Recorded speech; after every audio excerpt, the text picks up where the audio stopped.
Lost in the fog of a cosmic storm, floating on whimsical wavelengths is the norm. Dancing through the stars, chasing spectrums of light, riding the waves that are just out of sight. It's time for Whimsical Wavelengths, your auditory dose of science every 2 weeks. And today the topic should do more than just whimsically tickle your ears. Today I have a guest to get the slobbering sensor in your mouth working. Yeah, buckle up for a flavorful ride. Here on Whimsical Wavelengths, we've covered so much from biology, astronomy, and astrophysics, volcanoes, and geology-related stuff. What about food science? The intersection of biology, chemistry, and the culinary world. Sounds delicious, right? But it also brings up a few questions. Like, what's a food scientist's favorite kind of music? Well, it's gotta be heavy malt, right? Or what's a food chemist's favorite movie? The Yeast and the Furious, right? Okay, well, maybe I won't ask those questions. But I guess definitions first. Food science is a discipline that investigates food chemistry, food microbiology, physical and sensory properties of us, and nutritional properties of food. The discipline also gets into the process of making the food with respect to the manufacturing, preservation, quality assurance, and development of food products. If your favorite snack is, bet you can't eat just one, it's practically guaranteed that a food scientist has been involved at some point in the process. Fast food restaurants, when they change their menus or bring in limited time items, they get help from food scientists. It isn't just big business side of things either. Creating staples that are enriched in required nutrients and vitamins.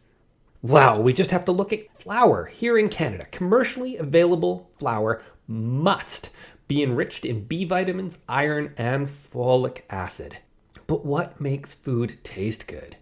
From Michelin stars to the home kitchen, it's our taste buds that tell the brain what is yummy and what is yucky. In total, there are 5 elements of taste: saltiness, sourness, bitterness, sweetness, and savoriness, also known as umami. I remember growing up and seeing a diagram of the tongue showing different areas were sensitive to different tastes. It's not really true, and I have no idea where that came from. In reality, taste can be detected by any area of the tongue, but the science behind getting those receptors to fire and send delicious wavelengths to the brain is all about chemistry. Nothing like organic chemistry to make my head spin. I tried really hard to keep away from it during my Bachelor's of Science, and yet here I am. Thankfully, I have a guest that will come in and give us a rundown of what a food scientist is and how science is used to create deliciousness. Please welcome to Whimsical Wavelengths, Dr. Bryan Lay, a food scientist, food industry consultant, and author of the book 150 Food Questions Answered, and more, but I'll let him describe himself more. And thanks for being here and joining Whimsical Wavelengths. Thanks, Jeff. Really appreciate you having me here. So maybe just tell a little bit about yourself, because I know that there's always this journey that happens, right? Yeah, absolutely. So I completed my PhD in food science in 2020 during the pandemic. And so at that time, I wasn't able to find a job. So I ended up, kind of just throwing a shingle over my head and started consulting with food companies, not really thinking whether or not it was going to work out. But luckily, I'd written this book, 150 Food Science Questions Answered, during my graduate program. Incidentally, just for fun, because I was so bored with my dissertation. And it was my way of having a break. So in any case, I started pitching my services to different food startups and food companies. And since then, I've just, last 5 years, I've just been working on all sorts of different projects, and especially involving flavor with these companies. I dug into your backstory a little bit on your website, and it's not a common thing to hear a kid say, you know what, I want to be a food scientist when I grow up. It's astronaut, it's doctor, so how did you get to that point where you were doing a dissertation in food science? Because I just from doing a survey of other people that come on the show and my own friends and people within academia, there's often some meandering paths. And I think you skipped over that. Yeah, absolutely. Well, I mean, ultimately, I never even knew about the field of food science. And really, if you want to get to where I started, I did really well in college. I had a major in chemistry and I graduated. And after college, I ended up not really wanting to go down any of the typical paths. Like I didn't want to get involved in pharmaceuticals, and I didn't want to get involved in petrochemicals or biotechnology and so on and so forth. So I took a break and I walked across the country for about 2,000 miles. Went from California to Louisiana.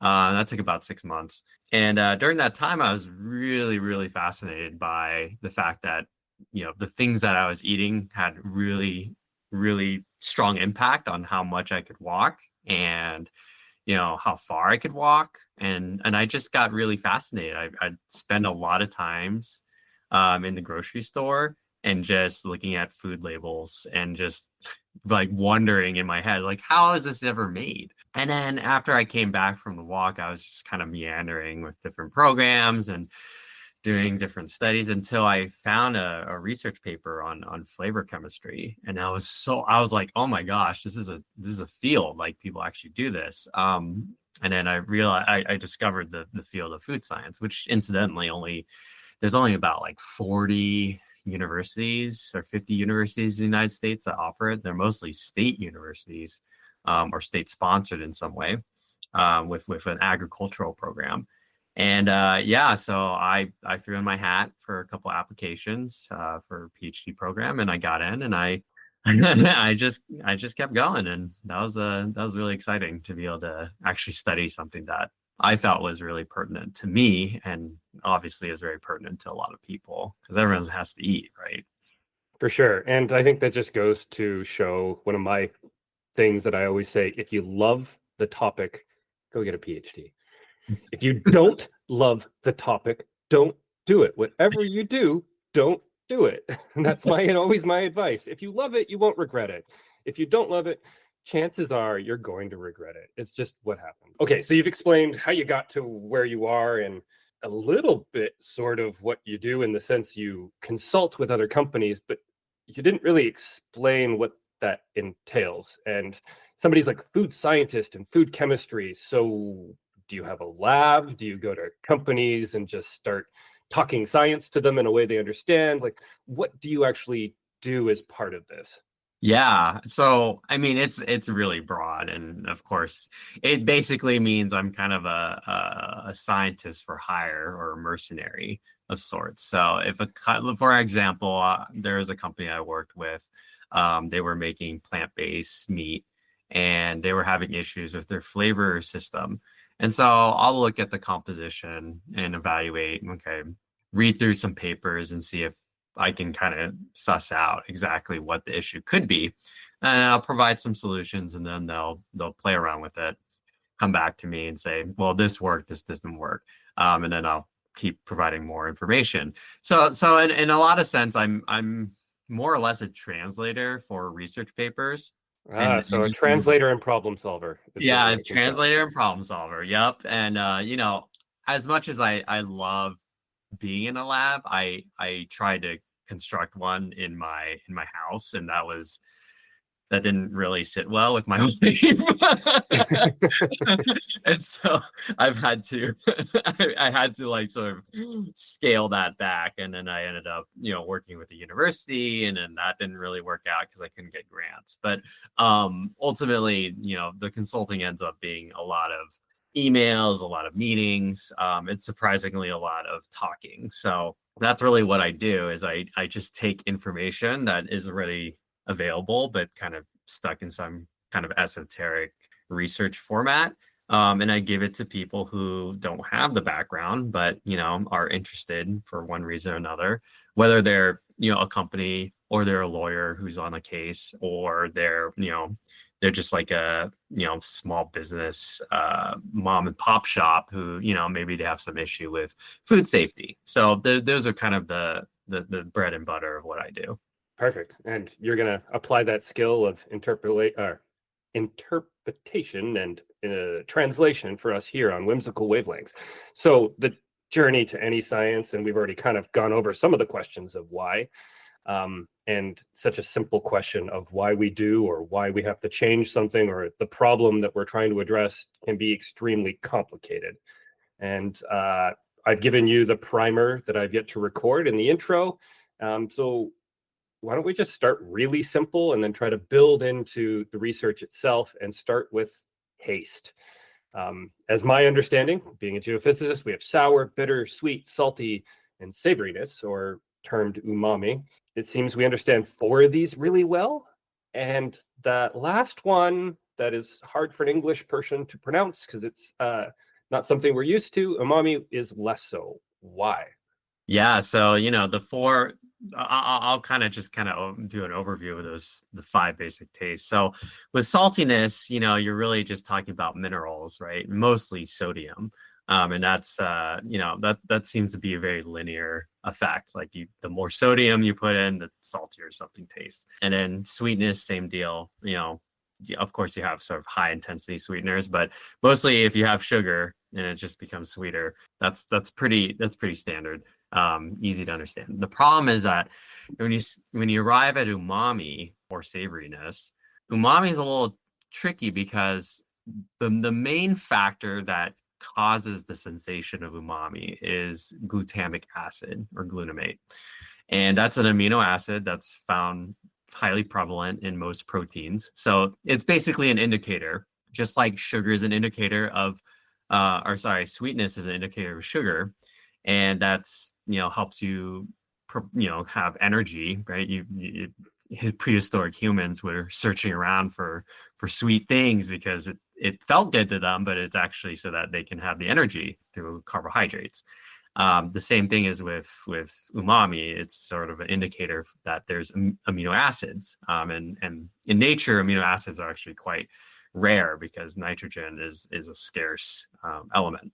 So in any case, umami has that as its primary driver, but it actually has secondary synergies with other compounds, mainly ribonucleic acids or ribonucleotides. And what will happen is, like, let's say you have a soup, for example, and it's got a lot of glutamates from some source. Let's say it's from mushrooms or from tomatoes. And the glutamate is? A glutamate is an amino acid. So yep. It's one of the 20 amino acids that we have in our proteins. So yeah, if you have that, the more glutamic acid you have, the more intense the umami is. It's very linear. But you throw in a ribonucleotide, which is those components of RNA, essentially, and they will amplify it in a non-linear fashion. So suddenly you'll have something that tastes amazing, but you actually only have very, very small amounts of these 2 components, right? So there's all this math that gets involved, and then it gets even more complicated because those ribonucleotides can then react to stuff when you're cooking. So they can react with sugars, they can react with sulfur-containing compounds, mainly from garlic and onion, and suddenly now their intensity is from 7-fold to 50-fold, and it's pretty wild, actually. So we really don't understand it very well on that end. And then on the other end, there's actually cultural differences and genetic differences between different people from parts of the world. There was a study that showed that East Asians have more pronounced sensitivity to umami compounds than people from Western Europe, of Western European ancestry. And as far as why, it's there's a lot of speculations, but overall, basically, you've got scientists, from Japan that's can clearly indicate a very particular sensation versus scientists in Britain who have no clue what you're talking about. So that's it took a long time for umami to actually have credibility in sort of the international scientific circles. And only when, I think it was in 2002 or 2005, where some biochemists discovered the umami receptor, and except umami has been known since 1908. That was when it was first discovered by a Japanese chemist. Wow. So I guess that explains a lot of why we know so little in comparison to the other tastes, is just because there's a evolutionary component that we don't fully understand. And we'll come back to this, I'll circle back, but there must be some way of choosing a population to test your food on whether or not it's going to be good at the grocery store and make you money. Yep. But first, I just have to ask, because I remember it as a kid and then very quickly threw it out because I was like, I taste sugar everywhere. There was a diagram of the tongue with areas that were sensitive to different tastes. And as a young kid, I always thought it was dumb. And obviously, it's a complete myth. But where did it come from? Like, why does it exist and still exist today? Yeah, so it's actually quite nuanced. So, you know, of course, at first it seemed like there's this sort of partition between different tastes. Of course, like you said, that's kind of debunked. And then the next step up was that all the taste receptors were evenly distributed across the tongue and mouth. But then the third level of that, it turns out that the distribution is unequal. Now you'll still have bitter or sweet or salty taste receptors, you know, at the tip of the tongue. But actually, there's quite a few bitter receptors at the back of the tongue, and this actually changes depending on the person, right? Your sort of genetic heritage, as well as what age you are and how much you've been eating certain types of food. So if you're a type of person that has been eating a lot of bitter foods, your bitter receptors will actually die back and sort of give you an indication that a lot of the foods that you've been eating has been fine.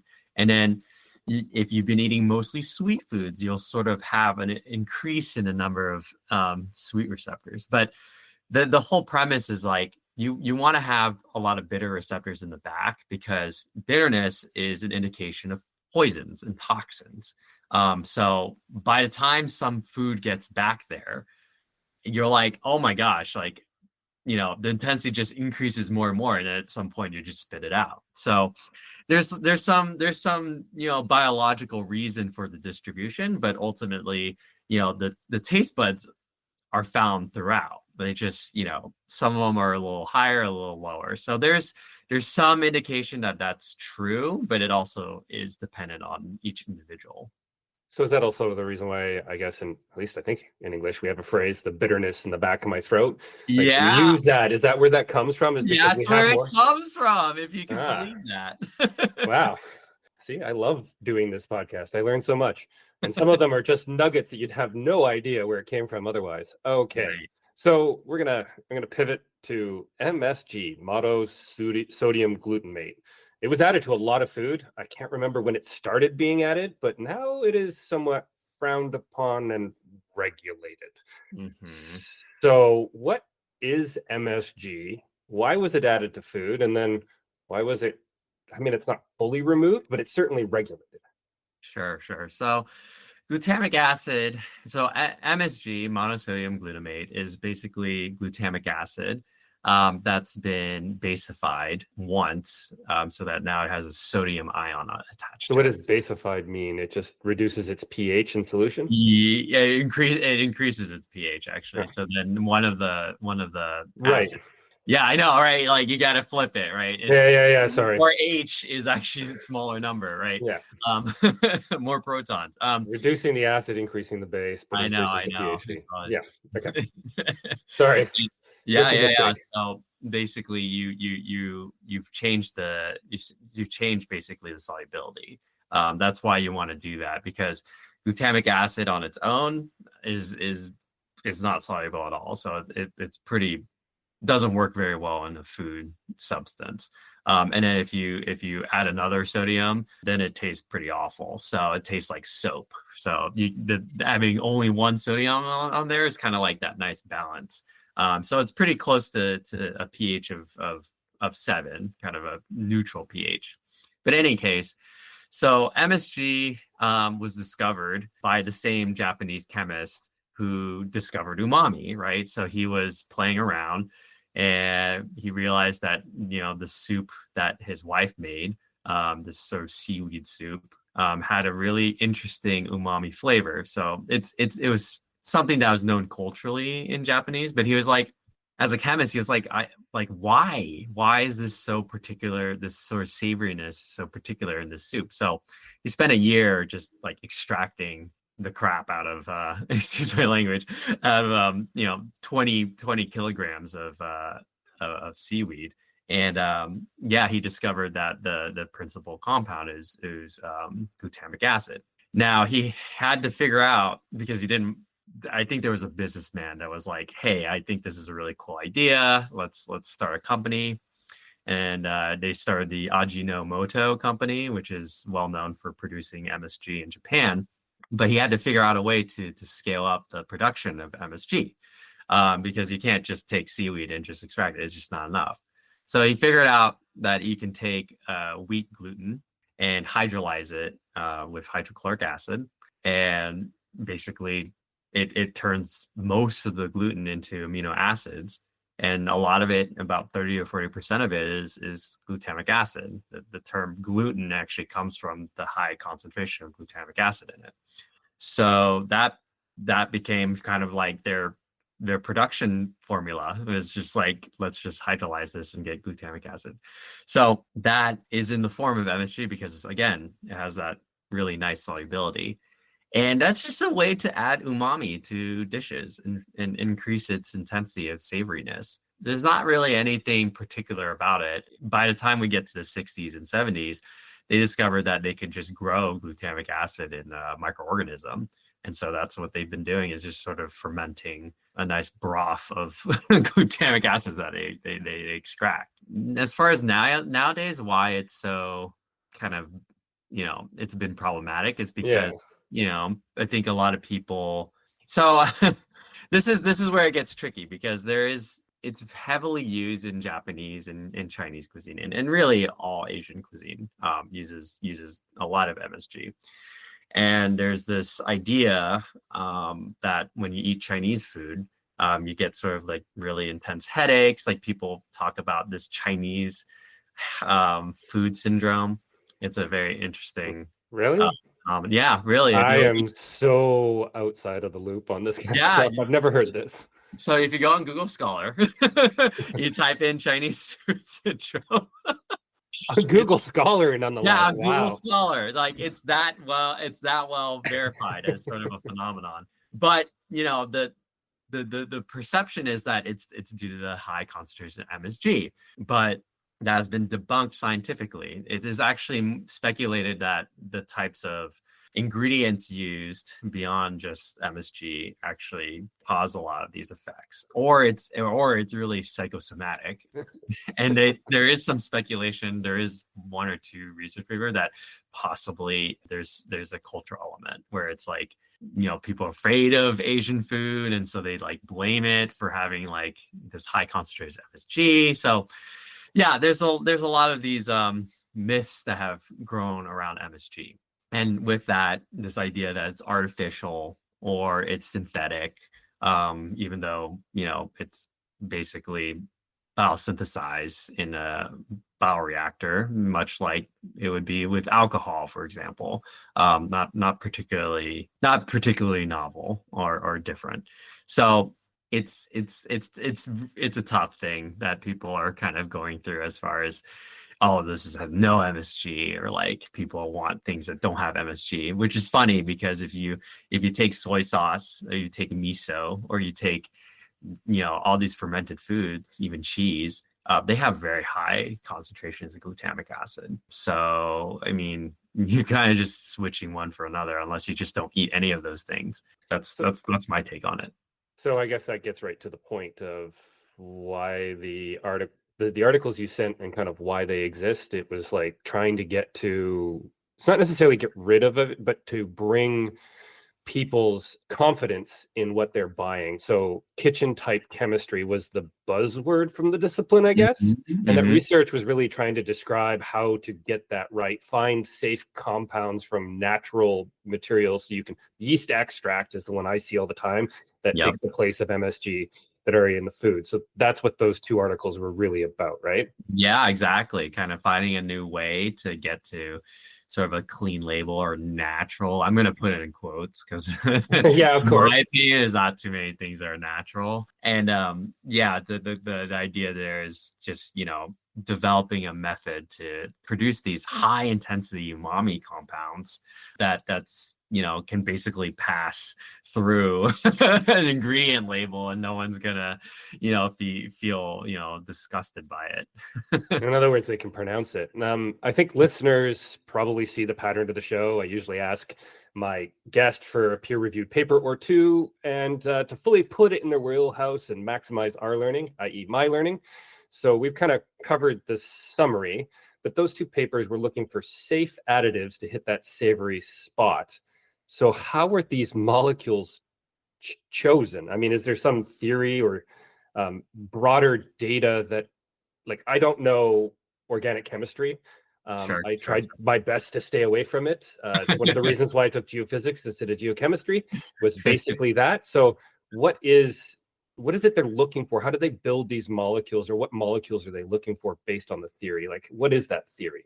Yeah, definitely. It's really fascinating. So what happened was sort of this Japanese chemist had a bunch of students, and one of them was sort of his star student, right? And he ended up discovering one of those ribonucleotides that we were talking about, sort of have that higher synergy intensity from, I believe it was either from shiitake mushrooms or from bonito flakes. But he was able to discover it, and it was it's called inosinate or inosinic acid.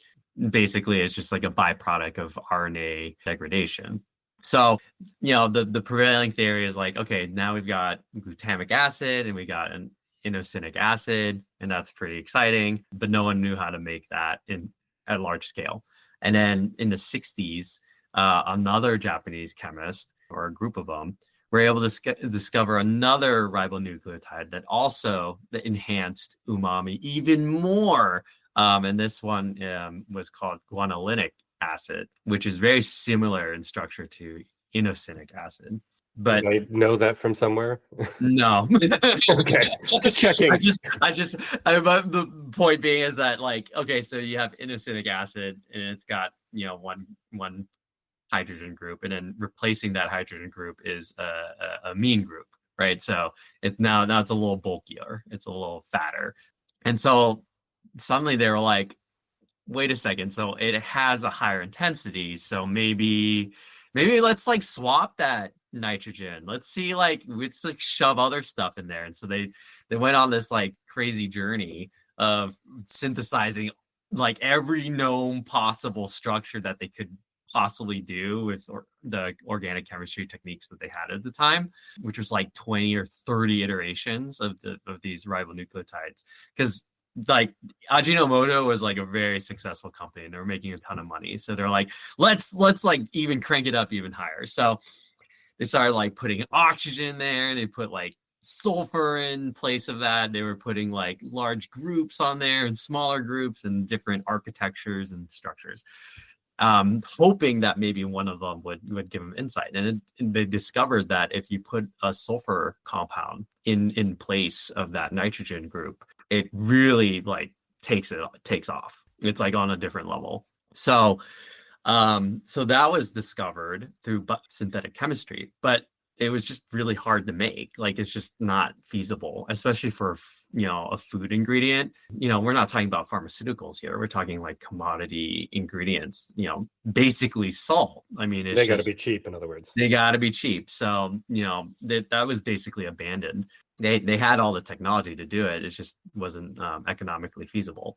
So now come, 2010, 2020, there's a group in Germany led by, I think it's Thomas Hoffmann. And he's just been able to like kind of break break this little impasse that's been going on, and basically synthesize these compounds, these sulfur containing compounds, using food ingredients, right? Like, just, you take sugar, you take an amino acid like glycine, which is found commonly in food, and one of these, ribonucleic acids or ribonucleotides, and then you mix it with a sulfur compound that can just come from onion or garlic. There's a lot of sulfur compounds in those.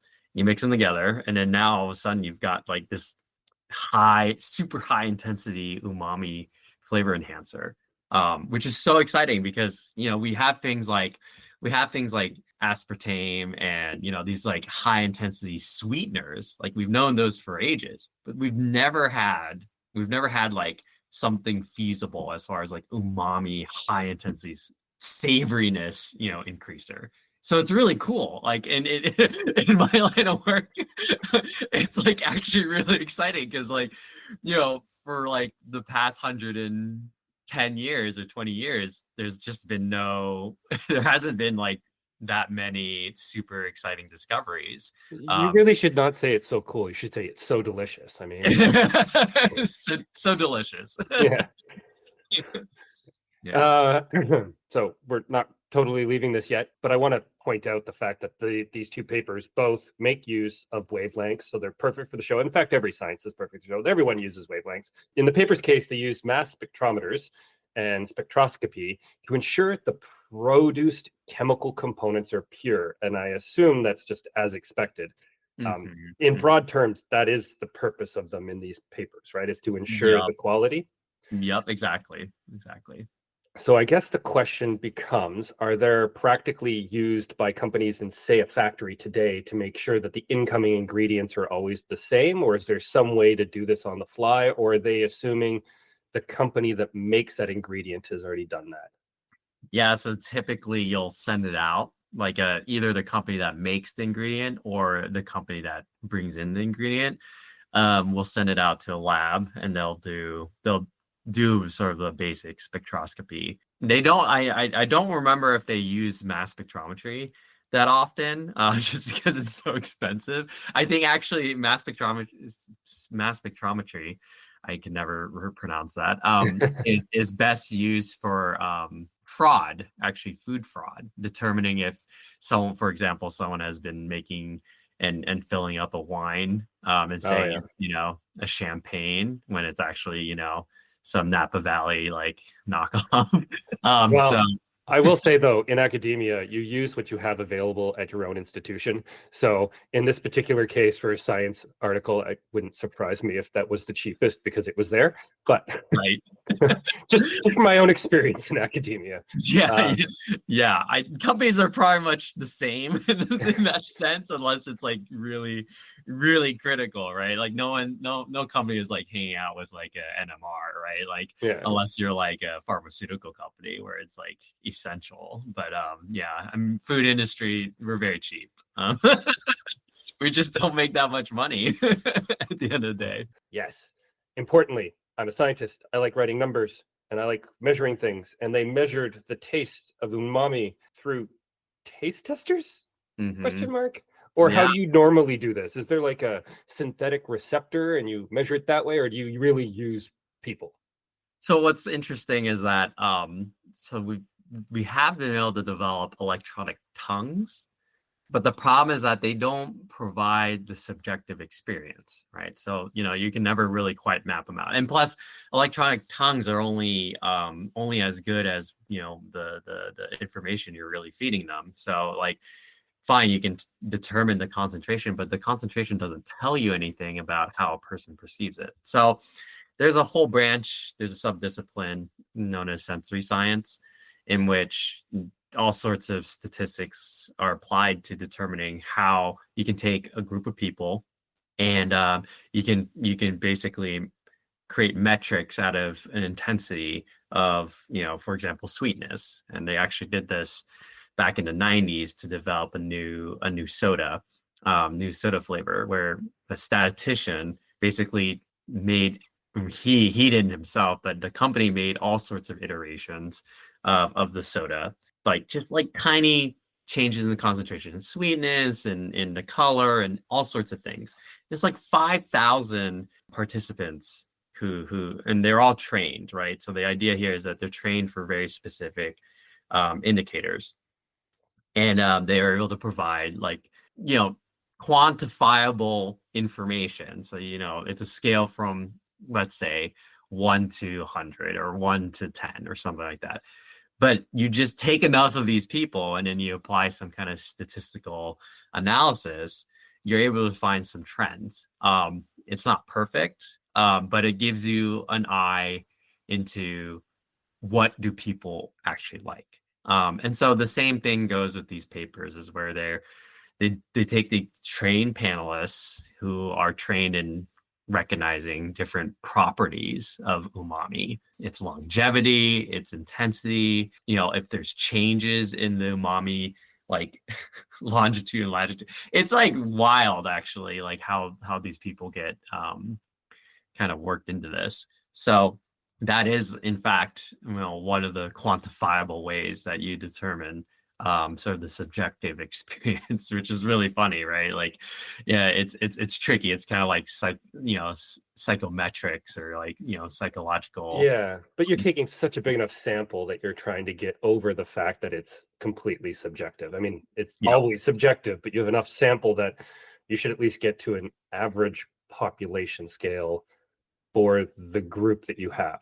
So I would imagine these people would, because you mentioned earlier about the flavors of the mouth or your receptors depend a bit on your ancestry through genetics. Mm-hmm. So I'd imagine you also have to have a population that is either broad to take on all the genetics, or you assume you're going to stay within one group and say, well, for this genetic group, this is the number. Sure. Yeah, absolutely. Absolutely. Yeah, it's and there's obviously such variation. Like, they're not including people from South America or Africa, right? Like, and they have very different taste buds. I mean, and to me, I think that's why we have so many different cuisines, is because there is a genetic component to what people like and don't like. And so you kind of like sum up the average of what do people like, and then somehow you have these cuisines. Okay, so we're going to start pivoting and starting to go back out. But I want to, part of that going back out, we'll focus on you and patents. Now, just me as an aside, because I deal with a lot of conspiracy theorists online, being on social media and science, they often use patents as a way to circumvent talking about peer-reviewed science, and they cannot take the place of it. They are still very useful. They just serve different purposes, and the standards are completely different. So I know your patents are, in your case, I guess, you're applying science, which is peer reviewed, to create something that you patent, right? Right. But who's peer reviewing it, I wouldn't necessarily say is the most scrupulous in terms of the, You're referring to the scientific peer review, and yes, right? Are you talking about the peer review of the No, patent? I'm talking about the patent, like the way Okay. So patents, I know, go through a review process, but is it actually reviewed by scientists in the field? No. See, that's where I was like, there's a difference. Like, they are reviewed, but they're not peer reviewed. Right. And that's why I always like to make that distinction, because they're two different. But you've used peer reviewed science to create your patent. What are they, if you don't mind me asking? Yeah, so I have two patents in design of, it's basically a growth regulator or enhancer for cannabis. So, and that was because I was working with someone that was really involved in cannabis. It's completely legal here in Canada. So I mean, yeah. It was actually in Canada. So yeah, it was perfect. No, and it wasn't anything particularly remarkable in my opinion. It's just, there's a blank spot in sort of the technology, and I just found some papers that, okay, you take this one paper that's talking about this particular combination, and there's another paper that's talking about another combination, but they haven't studied the combination of the combination. So it's like, okay, I'm pretty sure if you take like if it hasn't actually been tested, maybe like there's some negative consequences, but I'm pretty sure if you take these two combinations and make a third combination, that you're gonna see some difference. And so that's kind of like, it's like, to me, it's kind of like backyard chemistry, right? Like sure. I mean, I would argue the cannabis industry hasn't quite hit its full stride yet as far as the science portion of it. It's getting there, but I mean, it's really hard when you've spent how many decades completely under criminal statutes. So it's just not there. But I mean, you're also, like you said, you're doing that translation portion. You're taking the science, translating it in this case into business, and applying to own the terms of that for business purposes. Yeah. So it just, I think this is great. I mean, even if you're not a scientist or you're young and looking at it, there's always work in science, including business. So you can be a scientist and a business person. That's not me. I tried it once and failed miserably, but that's neither here nor there. So we've gotten a little bit of your own patents and going from the science to the business. We've looked at how umami has changed over time from basically 1906 to today. But where is food science going?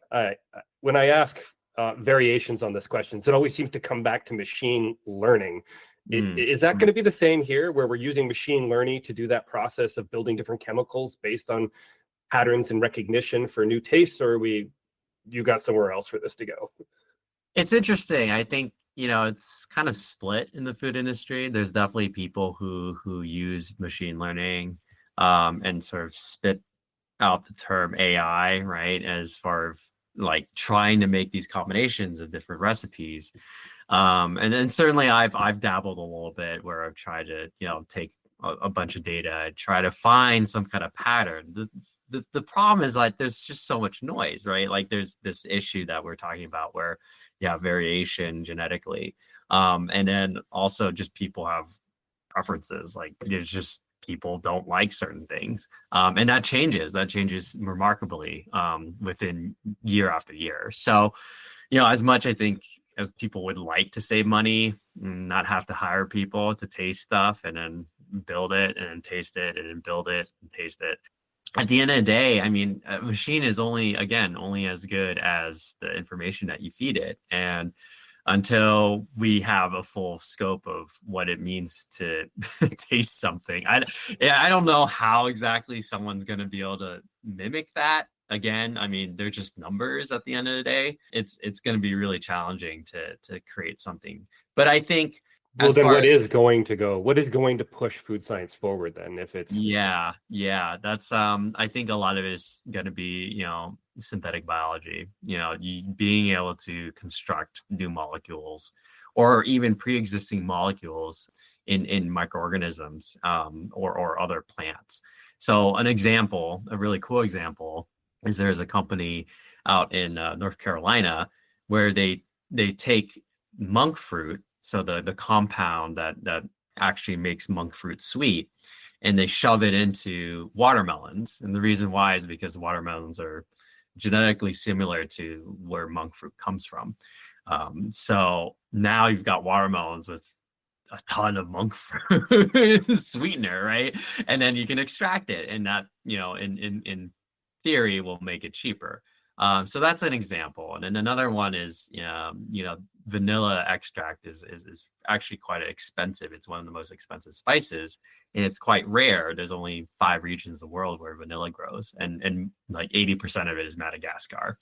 So, because of climate change and because of projective issues with pests and blight, it's the cost of vanilla is just going to skyrocket. So the issue there is, like, how do you make vanilla, like, actually really good tasting vanilla? And so flavor companies have been working really hard to design, production systems where they take the genes that the vanilla plant has and shove them into microorganisms to spit out vanilla. It's still very rudimentary. I mean, it's really just the one molecule of vanillin that gives you the vanilla flavor, which is not as complex as the vanilla pod.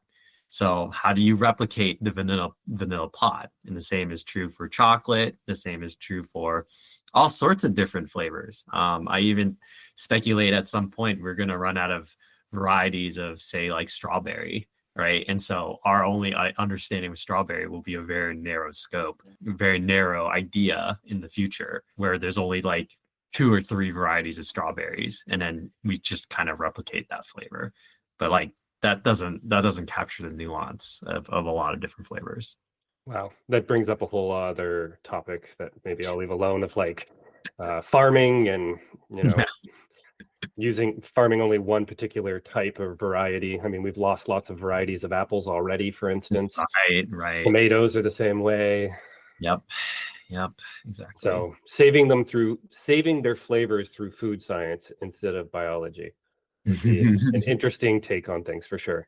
Okay, I've got two more questions, and one of them, okay, where do you want to go? Like in your career, I mean, like, what do you want to create? Is there a goal on your bucket list, like the best tasting ice cream or making two flavors work, even though convention says they shouldn't, like pickle banana ice cream? I don't know. Is there something on your bucket list that you're like, I would love to do that? Yeah, I'm actually in a really interesting spot in my sort of consulting business where, I feel like I've done a lot of those types of projects, and there's things that I've been really excited about and I've sort of achieved. And so the next question is like, what do I want to do? And I think a lot of it is probably going to be, learning more about how do you make flavors from that kitchen level chemistry where like people have accessibility and possibly even making open source, but like you still have the rigor of like, this is actually what's happening versus, like, all right, I'm going to like cook my pasta sauce, but I have like no clue what's happening in there, right? Like I just know what grandma did, right? Like it's exactly. Not, there's no like correlation. So I think that to me, that's really fascinating is like, how do you take, these, what are arguably just a lot of chemical processes. And then you create sort of a theory around it. And that's my sort of hope is like, I can create some kind of cooking theory based on like chemical principles.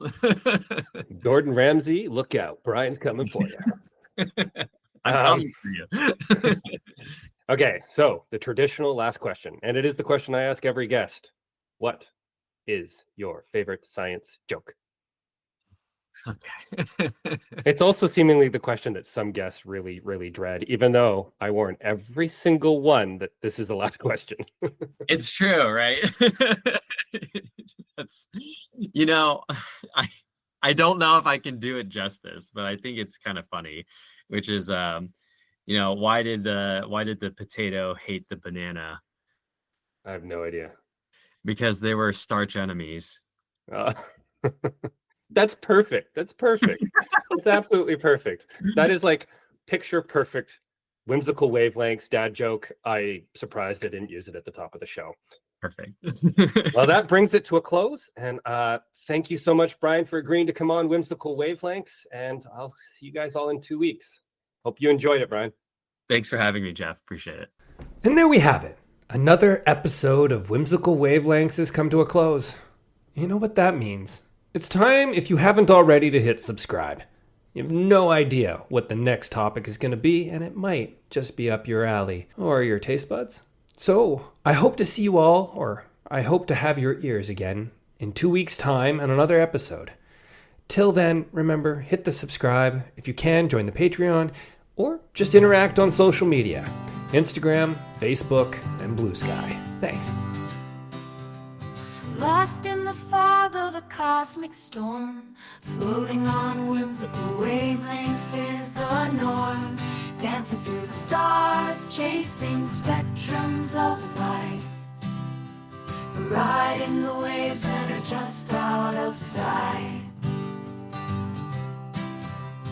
In a world so chaotic that misbehaves, melodies that echo show us it's always. Colors intertwine, painting the sky. We're lost in the rhythm as the universe flies by. Oh, we're tuned in, feeling the beat of the unknown.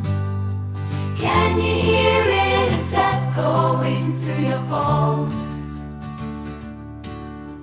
In this melodic